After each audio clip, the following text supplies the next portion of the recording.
Bills Pod Squad is presented by the New York Lottery. The new seasonal scratch-off games from the New York Lottery are here, with prizes up to $500,000. They're the perfect gift. Head to your nearest retailer and gift one today. You must be 18 years or older to purchase. Please gift responsibly. On this week's episode, we have wide receiver Stefon Diggs with us. He shares what has surprised him most about Buffalo, why he played at Maryland in college, and how his personality and style make him who he is today. Bills Pod Squad starts right now. Welcome into Bills Pod Squad, presented by the New York Lottery. Maddy and Bills owner and president Kim Pegula here as your host. Bills Pod Squad is a podcast that takes you into the lives of Bills players, where you get to know them as more than just their jersey number. We've got wide receiver Stefon Diggs on the podcast this week. He's someone who has helped take this Bills offense to new heights and a big part of Josh Allen's success in this third year.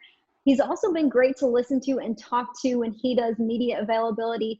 Kim, I want to ask you just about going back to when this trade happened, because when the news broke, it was March 16th at 10:30 at night when that first notification came across Twitter, first reported by, I think it was Jay Glazer and then Tom Pelissero. And I remember looking at my phone and I was like, what? We've got Stefon Diggs? Like, this is a huge name for this Bills team to pick up. And I was like, okay, what did we give away for him? Okay, our first round pick is gone, so we're not going to pick a wide receiver anymore in the first round. Here's our wide receiver. So we've heard it from the perspective of Josh's eyes, from Steph's eyes, from McDermott and Bean's eyes, but we haven't heard it from the owner's perspective. So take me into the behind the scenes of what went into that trade, or just what it was like to be a part of it. Well, yeah, whenever there's some, especially a significant trade like that, there are multiple conversations with Brandon that just kind of a heads up, like, hey, we're in talks, that this is something that we might be looking at. It's a possibility. So, of course, we did know ahead of time before the news broke, thankfully. And I remember thinking, like, oh my gosh, like a first round pick, like, first round picks are like gold, right? Like, yes. And as a GM and as ownership, like, you never want to give those up. So you're just like, oh my gosh, like, okay, is he worth it? Is he worth it? And I think that's probably not knowing the player, because that's not my job, not knowing the player. I think that was the first thing, is like, oh my gosh, we gave up a first round pick. Like, oh my gosh, like, okay, then this guy must be really, really good, and then Brandon really just talked us through kind of the reasoning why, things that obviously that were obvious, wanting to get better, our offense to get better, and allowing someone like a veteran, like Stefon, to come in and help in that regard versus a rookie. And then just the value that he's actually earned, right? We talk about, having to earn a position, and, we talk about how he went from a 5th round pick to now then he's really earned the right to be valued as a first round pick. So certainly, it's the off season. So, the season isn't quite yet, ready yet. So some of these things, you just think about all the things that it could happen, but, until they get here and until, like, you start playing games, you don't realize the value of those types of trades. But certainly we've seen it now, after, lots of games where he's really made some really great, just magnificent plays that was missing maybe from our game last year.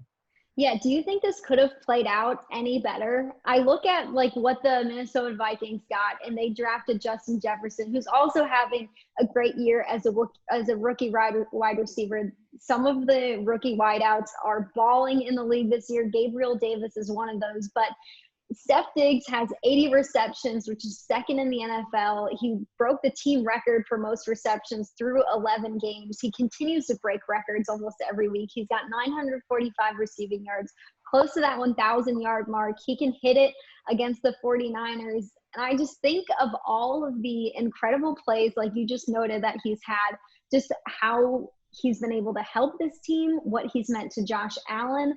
And I think to myself, this couldn't have gone like this is like perfect scenario. This is best case scenario of what Stefon has been able to do for the Bills. Would you agree with that? No, I totally agree with that. And I love how the timing of it really came together. That maybe some of those explosive plays that we've seen from him this year, maybe it wouldn't have happened if it was Josh's rookie year, right? So the fact that that both of them are kind of have been on this path and really now have intersected. And we've seen the results of that. I think was just, like I said, great timing. Just a great value for us. It was a win. You always want to have those win-win type of trades where Minnesota felt like they got something in return for it, but we also felt like we got something of value that has really affected our team and has made us better. And we certainly got that in him. And I know when this football team, from you to Terry to Brandon to Sean, when you guys look at players, it's more than just the product they put out on the field. You're looking for character. You're looking to see if this person fits the DNA of the team, the family type style, atmosphere, and environment that is obvious that's in Buffalo. And he fits all of that. And I think for me, just someone who covers the team, it has been so fun to watch Stefon build these relationships with so many people on the team and then build relationships with him. He's just been also incredible in that regard. Just watching him interact with the wide receivers during practices and just how much fun he has, it puts a smile on your face. Him and Josh's relationship, I think, is so cool. I was at practice today and I was just looking at them during stretch, and they were messing around with each other as if they were brothers, almost play fighting with each other. And I was like, this is the coolest thing ever. So it's nice to see that he's produced on the field, but he's done equally as much off of the field to be a part of this environment, this family style atmosphere here with the Bills, and has just brought probably so much leadership to that locker room as well.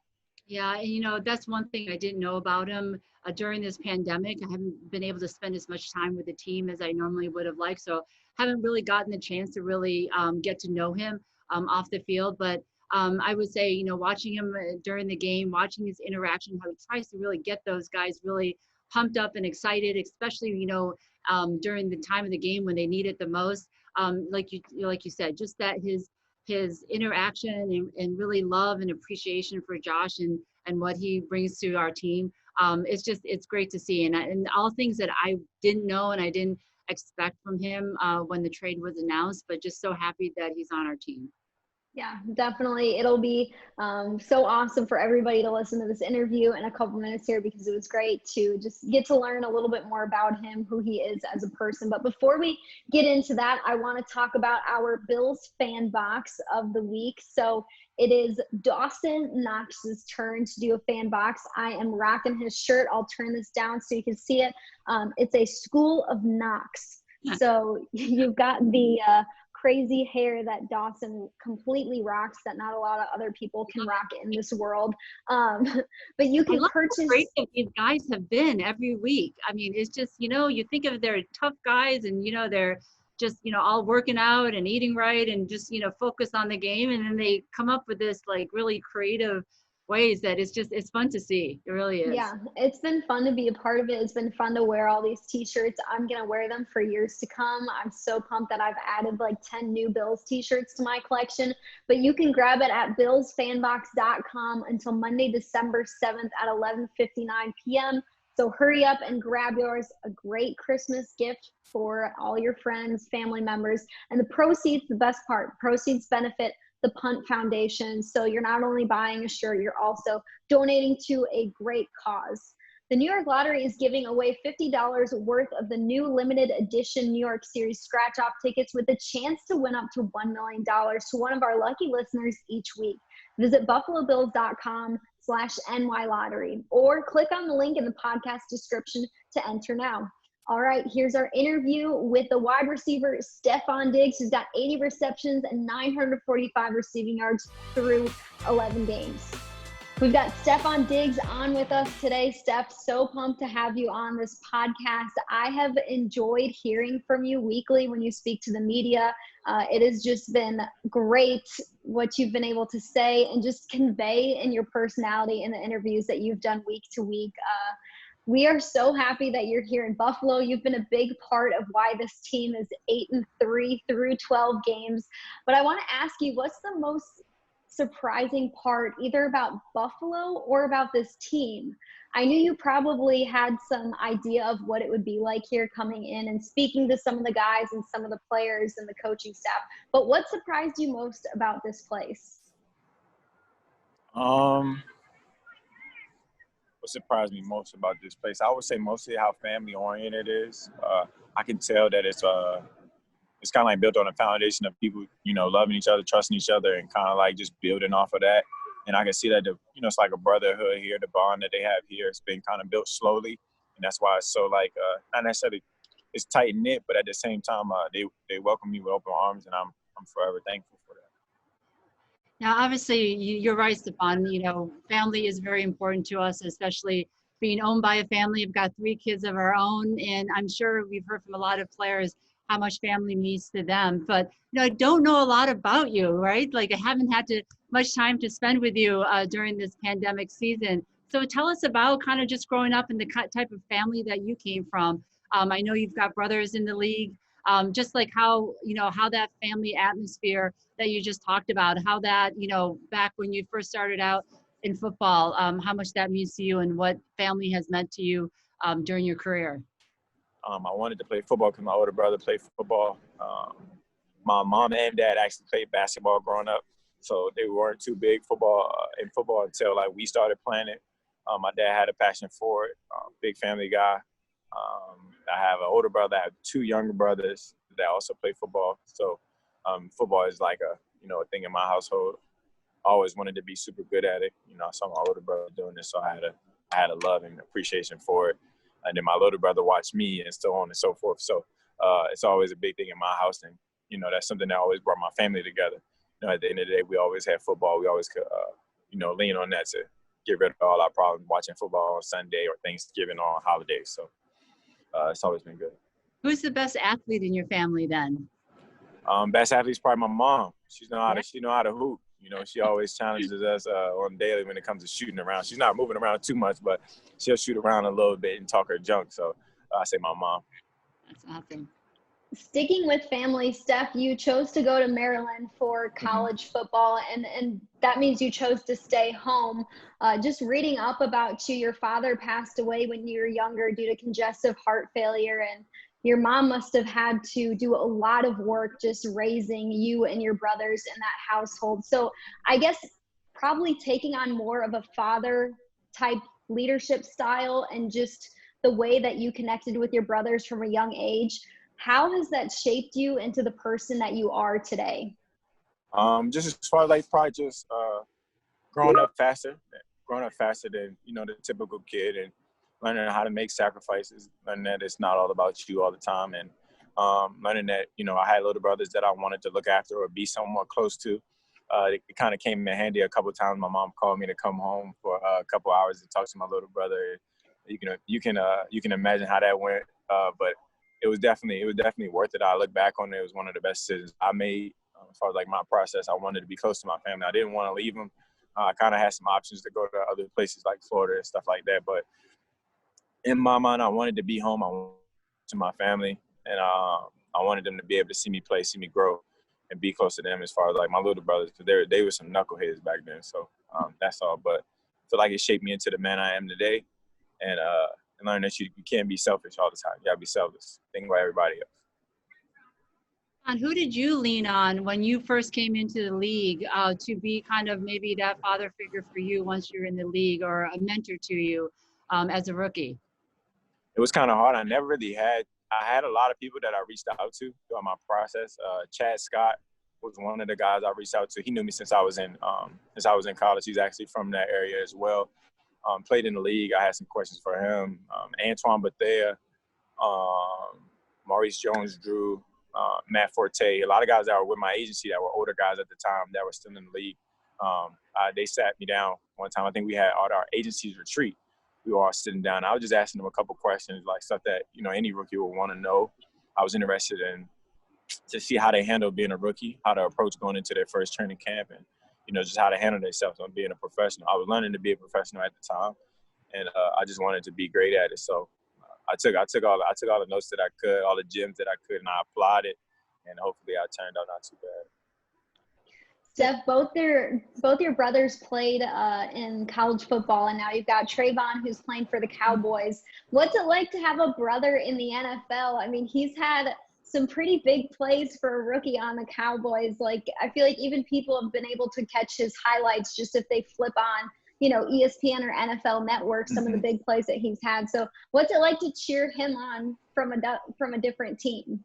It's fun. I mean, coming from the standpoint of we're super blessed. My mom got some good eggs, as she would say. She pushed 2 of them out. So I'm thankful just to have my brother fighting with me as far as like with this dream and kind of like still chasing it that we've chased since we were kids.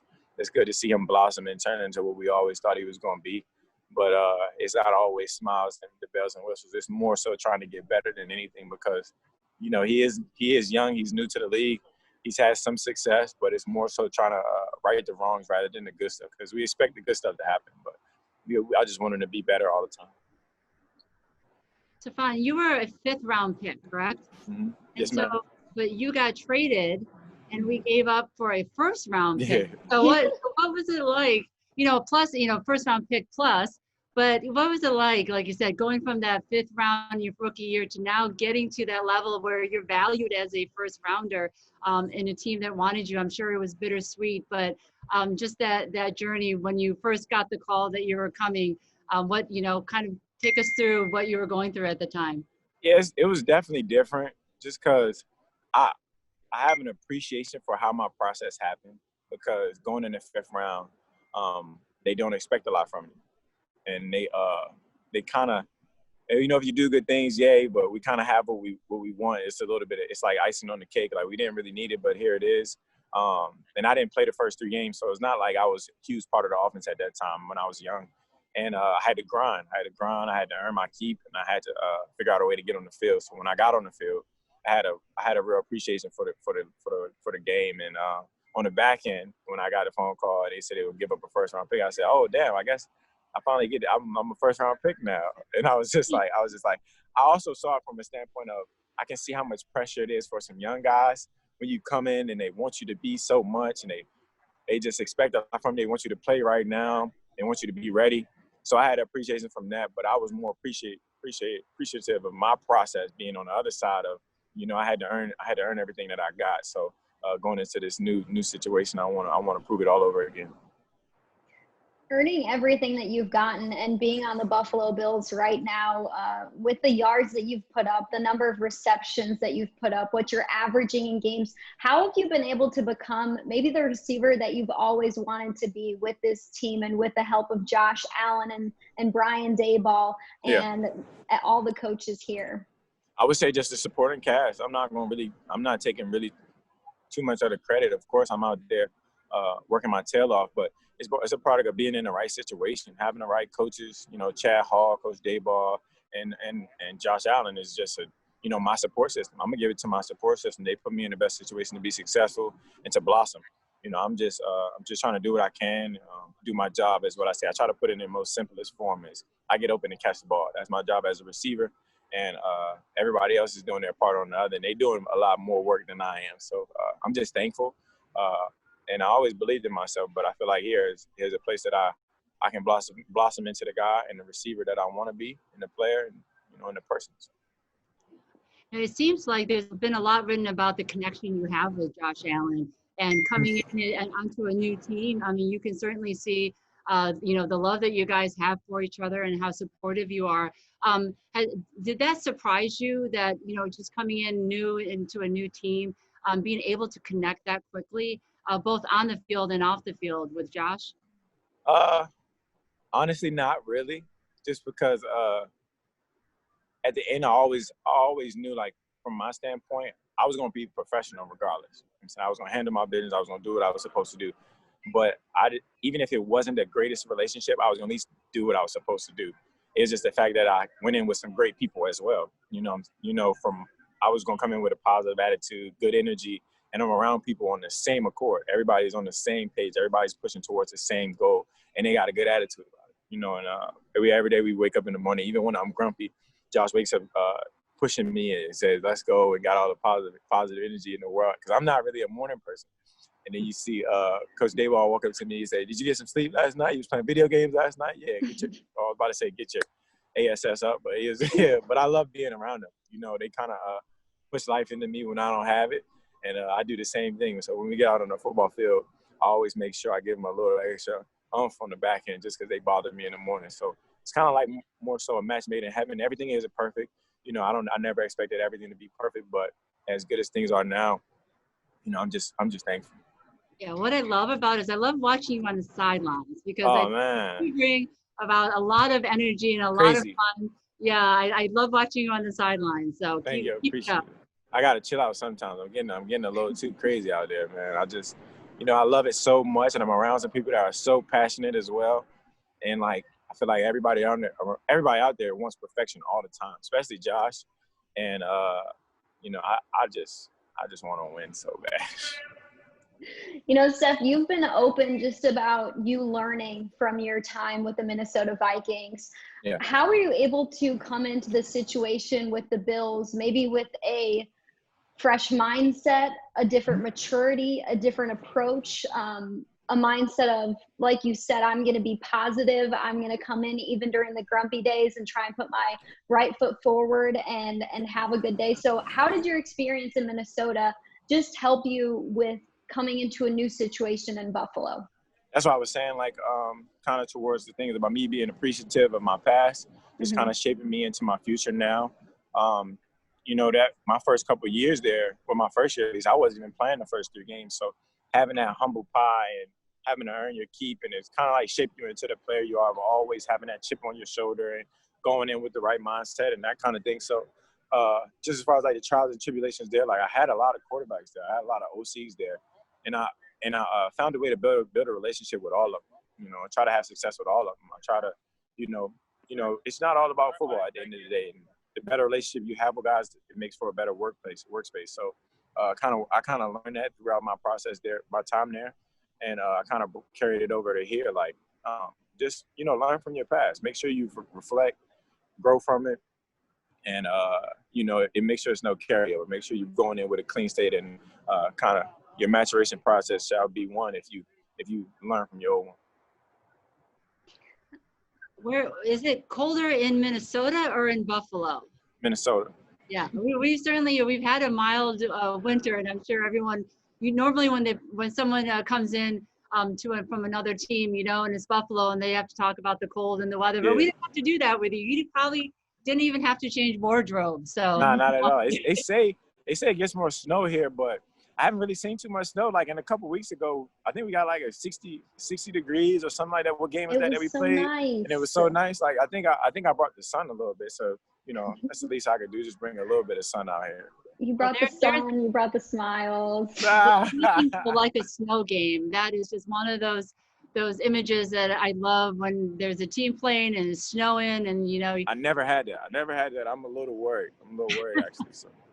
Hopefully you get that here in Buffalo. Steph, I want to ask you just about your style and your vibe. I feel like you are on your own wave. You move differently. You move with your swag, the way that you interact, the way that you portray yourself on social media. So let's just start with like your vibe and the person that you are. I feel like you stick out as different, but in a really great way. So how are you able to get that type of personality, that type of vibe about yourself where it doesn't matter what other people think about you, you're just going to do yourself, but also it's not like, I don't care what people think about me, I'm just going to do me, like you can go over there. Yeah. You bring people along with you though, like you're different, but in the perfect way possible. So I guess who did you get that from? Was that from your mom, your dad, your brothers, and how's it made you into like the way you are right now? It's so weird because I've always been kind of charismatic, like outgoing for the most part. As I got older, I got a little bit more reserved. But as a kid, it was so weird. As a kid, I like lived everywhere in Maryland and like that area. So each year we moved into like a new school, and I had to make new friends, and I had to like meet new people. So I kind of got accustomed to just meeting new people and making new friends. And you know, as an adult, you don't really meet a lot of people, you know, on a daily. As an adult, you got your friends, but I kind of always was like, I'm gonna just be me 100%. You know, everybody's not gonna like it. Describe myself as, you know, at least charismatic, eclectic style. Like I dress how I want to dress. And where I'm from, people make fun of you all the time, no matter what you got on. So I always say you better like what you're wearing because, not everybody's going to like it. When did you start dressing the way you dress? When did you start to have that style? Has it been from a young age, just moving to different schools? Like you got to find a way to kind of stick out and meet people. So you might as well do that with colorful clothing. Yeah, well, I always kind of dress. I try to dress nice all the time. We didn't always have the money to dress nice, but I always like what I like. I always kind of look at it as I want to be myself all the time. And, people don't, I've always tried to be myself, but, in this profession, I try not to do too much and try not to you always want to be, on the same accord as everybody else, but I always want to be myself. My mom always told me when I was younger, I had a pair of cowboy boots that I wore every day, even in the summertime, just because I love the cowboy boots so much. So I think it's been some carryover. Post NFL, are you going to start your own styling company or something? Can I be the first person to sign up? Styles by Steph. I think that's a great name, that's some great branding right now. I think I got to get on that. I got to get on that patent and, try to start my process early. But I'm so kind of to myself that I'm not gonna say I don't like people. I love people, but when I'm to myself, I like to be to myself. So my business ventures after this and my fun stuff is to be determined.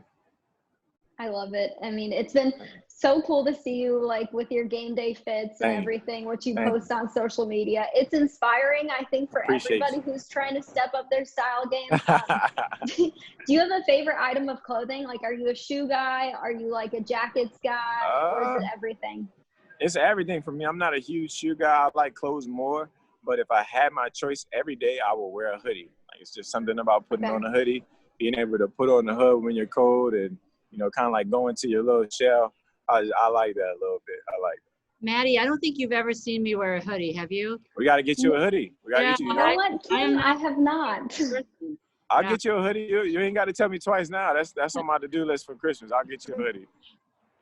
Amazing. Steph, I've got one more for you before we wrap up. This year in the NFL, just with everything that's been going on in our country, with the fight to end racial injustice and racism as a whole, we've seen it play out with a lot of the protests that have followed in Buffalo and all over the country after George Floyd was murdered by the hands of the police. Yes, what is your stance on the NFL's part in helping out this season? It's been cool to see the NBA, the NFL, the MLB get involved in this fight. I guess, where do you stand on that, and how have you thought NFL's done with playing a part in this fight that's been a fight for too long? Yeah, it's definitely been something where you're just happy to see everybody's at least acknowledging it. Because first thing you have to do is acknowledge that it's real, and then from there, the course of action are you going to take to make some changes or continue to bring awareness, to continue to keep it fresh so people just don't forget about it just because it's been going on for so long. So thankful to the NFL to let guys wear names on the back of their helmets and do their due diligence prior to pre-games. And just as far as they've been doing a lot of stuff media-wise. You've seen commercials, you've seen XYZ about just trying to make a change. So all you can really be as a player, especially African-American player, be thankful for it. And appreciate it. Appreciate it just because, you're trying to move forward. People are trying to take action, not just doing too much talking. They're trying to take action. They're trying to do their due diligence at least, especially the Buffalo Bills. They made sure that everybody voted this year. They try to make sure everybody voted this year. And that just small steps like that, that's trying to make sure everybody's in the right place and gearing to the right goal. And that's, to end racism. Awesome. Kim, you got anything else? Oh, no, I was just going to want to talk about just going into the last few games, and hopefully a push there for postseason. Exactly. But just, anything how do you kind of zone in now, halfway over the season, going into the end? Do you get into a different zone, in your mind mentally, these last few games? Yeah, well, I try to be locked in the whole year, but December football is real important. You want to win December and to try to make it carry over for the postseason if you have one. So I've had a couple years where my postseason was cut short or we had to go home early, and I don't want that to be here. So for me, I kind of take all everything in my personal life, all the bullshit, I guess, all the BS, I guess, put it in a drawer and kind of shut the drawer and I deal with you guys in, 10 weeks or whatever else. And you give me my time to lock in on my profession and the thing that I love to do so much, and I'll holler at you on the back end. So, well, we certainly have really enjoyed watching your play on the field. Love the interaction and the energy that you bring to our offense. So Appreciate just super happy and glad to have you as part of our big family here. Hey, thanks, ladies. I appreciate it. I'll work on that hoodie for you too. All right, thanks. I'll be looking Styles for it. by Steph. I'm calling it now. I'm out of here. Y'all have a great one. Thanks, bye. The Buffalo Bills are proud to partner with National Grid in promoting the Safety First initiative, where every time a Bills safety makes a tackle at home, National Grid will donate $50 to the 100 Club of Buffalo in support of first responders and their families. National Grid reminds you to put safety first in your home with this easy tip. If you smell something like rotten eggs in your home, it could be a gas leak. Report it immediately to your power company. Okay, Kim, we've got week 13 on deck, a game against the 49ers. We thought it would be in Levi's Stadium, but that is not the case because of Santa Clara County COVID new restrictions in that area. They cannot practice or play any sports for the next 3 weeks there, so they had to find a new home. They found that in Arizona, State Farm Stadium is where they'll be playing their game this weekend against the Bills. I want to ask you, just from an owner's perspective, how are you involved in that? What goes into maybe making a decision like that? And just your perspective on a team having to relocate for 3 weeks. This isn't training camp, Kim. This is the middle to the end of the season when games really matter, and you're asking your team in a pandemic, okay, guys, we're just going to pack everything up for the next month and ship out over to Arizona, also right around Christmas. So I guess what are some of your first thoughts on that situation? Listen, when that happens, a lot of times it's breaking news on Twitter. So you're just texting back and forth. Is this true? I'm hearing this. Is it true? And but we've all seen that this year is certainly different, right? And we are all doing our best to be able to play a full season and to play safe, especially, post Thanksgiving, there were some more intensive protocols sent down from the league to ensure that we could get through the rest of the season with rising positivity rates throughout many, many clubs. And so, listen, it's not ideal, but we all want to get through a season. We all think we can do it safely. And that's really just, we're all trying to work our way in. And listen, sometimes, it happens, just nobody's fault. It's just the world we're living in right now. And I think there has to be a little bit of patience across all the clubs, because, I know sometimes there's a lot of finger pointing, it's not fair. And, well, this person should have done that or this, but it's a pandemic.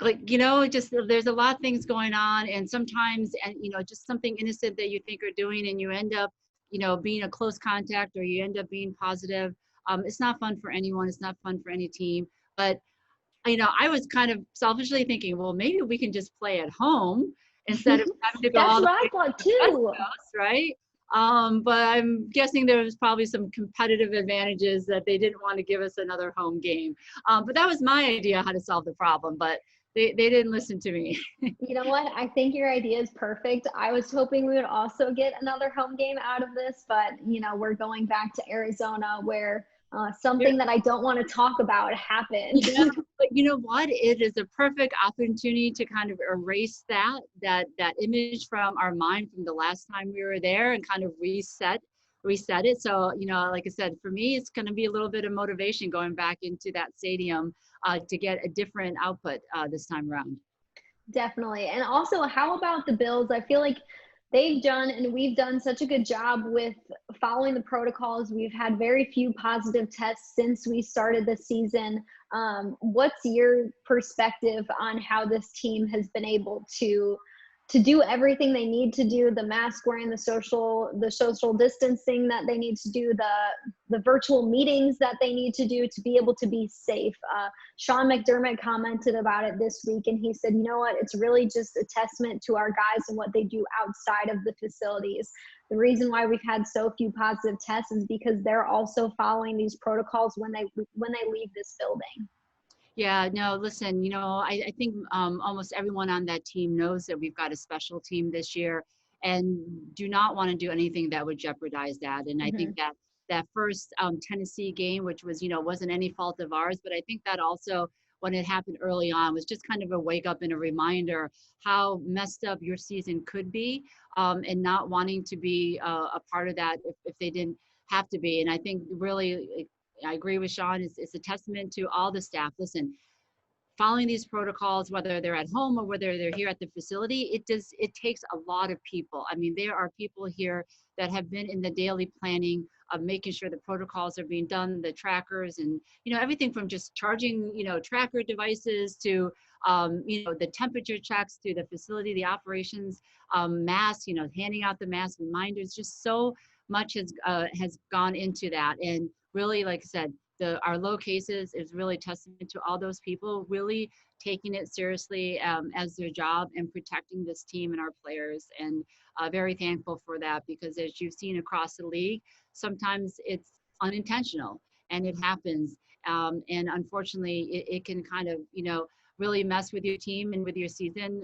And thankfully, we haven't had to go through that yet. And so thankful for all the hard work everyone has really put in to keep us safe.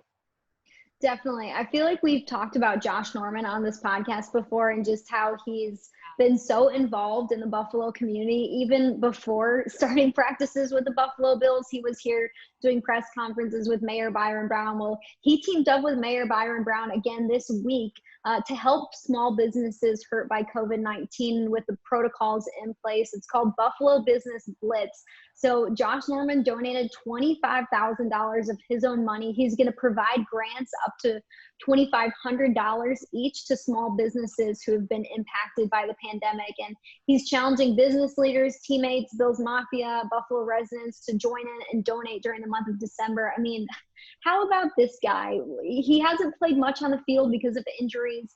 And here he is, still in the community, taking his own time to play a role in the community, and during a time when they need it the most. Small businesses need help right now. It's the holiday season. There's a lot of things they probably can't do right now because of these protocols in place and because of COVID-19. So great to see somebody hand over $25,000 and say, here, I'm going to help you guys during this time. Yeah, no, it was just you're right. It's just great to hear. I know, we look at these players and we look what they do on the field and what stats that they're able to rack up. And really, I think the bigger story that sometimes does not get enough attention is all the work that our players do within our communities and all the players across all the clubs. Because I know we are not the only club that have players that really invest in our community. But to your point, to have someone like Josh Norman, who first year on as being a Buffalo Bills, coming in before the game, before the season even started, trying to have a place and to talk through and to mediate and help our city through the social injustices that were going on. And then him continuing his involvement. It really is a testament to the kind of person he is, especially outside of football. And those, that's what also, I think those things really do matter. And I know I just said outside of football, but I think they do show up in special ways inside the locker room as well.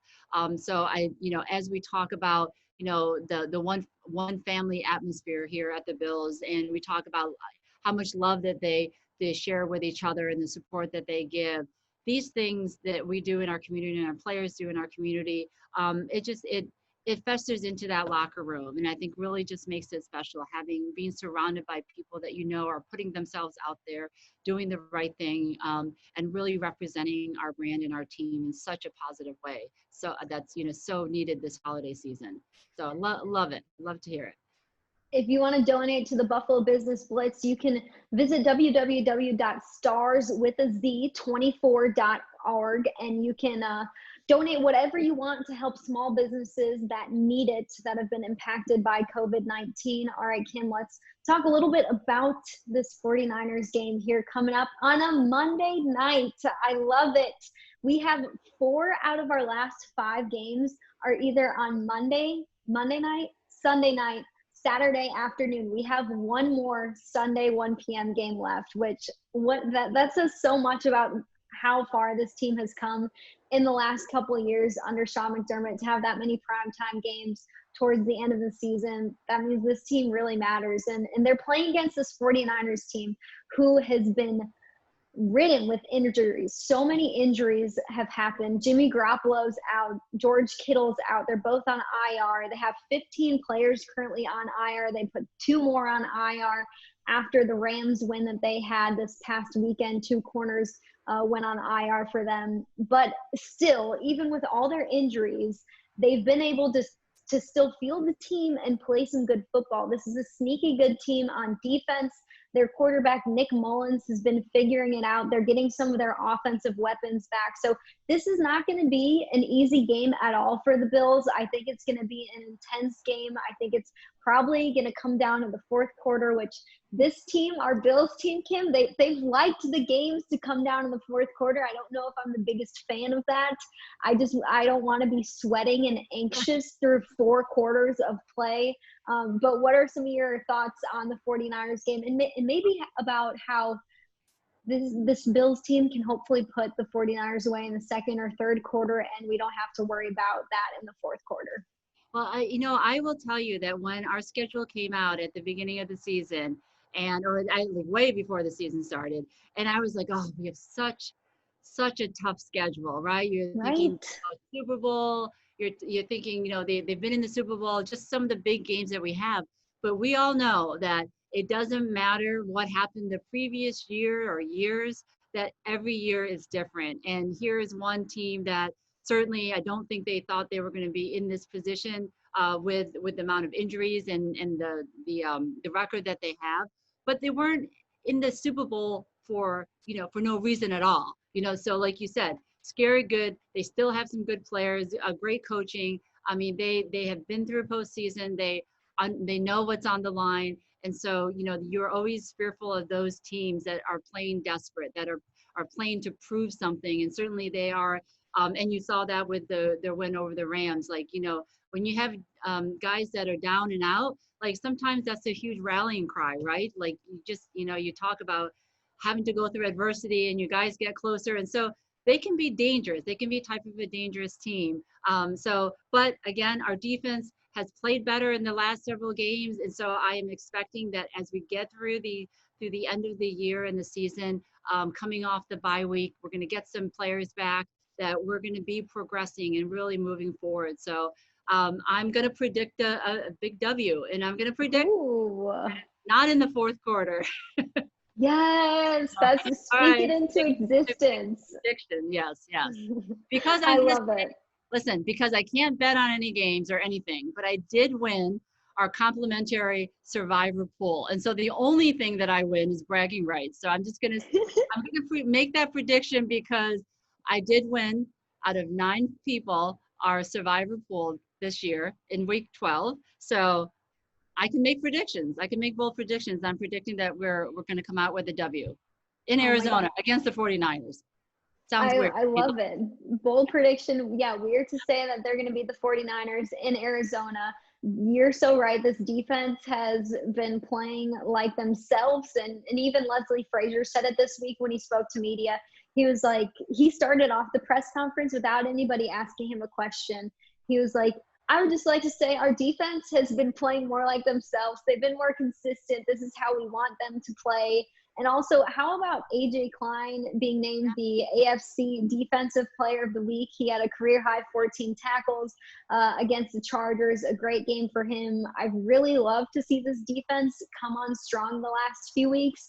I talked about this earlier this week on One Bills Live. I think the team is peaking at the right time. You look at last year, and the Bills lost 4 out of their last 5 games, or 3 out of their last 4 games, I want to say. And of course, the last game is a game that we played basically our second string players. But still, I think peaking and getting good at the right time is so important in this league. And I believe that this team is putting it together on all ends of the spectrum, from the offense to the defense to special teams, at the right time. So like we've talked about before in podcast, Kim, you can be playing a complete game when it truly matters. And that's in the next few weeks and the playoffs, right? Yes, and we've got some big games coming up, and so it's going to be fun to watch. I cannot wait. Week 13, It feels like we're winding down the regular season, but still a lot of games to come, still a lot of exciting games to come. We want to thank you guys for tuning into our podcast. Those news and notes were brought to you by Independent Health, who is also our game sponsor this week. Independent Health, you deserve the red shirt treatment. Thanks for listening into our interview with Stefon Diggs. It was great to have him on the podcast. He is a tough guy to get on media. I mean, he does the weekly media with everybody from local media and national media, so it's good to hear from him every week. But other than that, we don't hear from Stefon a lot, so really special that he was able to come on the podcast and speak with us. A great player. We are so thankful that he's here in Buffalo with us. But Kim, thanks for being on for another episode of Bill's Pod Squad. It's been going strong, Maddy. So it's going strong. So happy to be here. Thanks, everyone. Love it. Thanks, guys. Thanks for listening. Again, Bill's Pod Squad is brought to you by the New York Lottery. Make sure you stay tuned because we're going to have some more exciting guests as we close out the regular season. We'll talk to you guys later. Thanks for tuning in.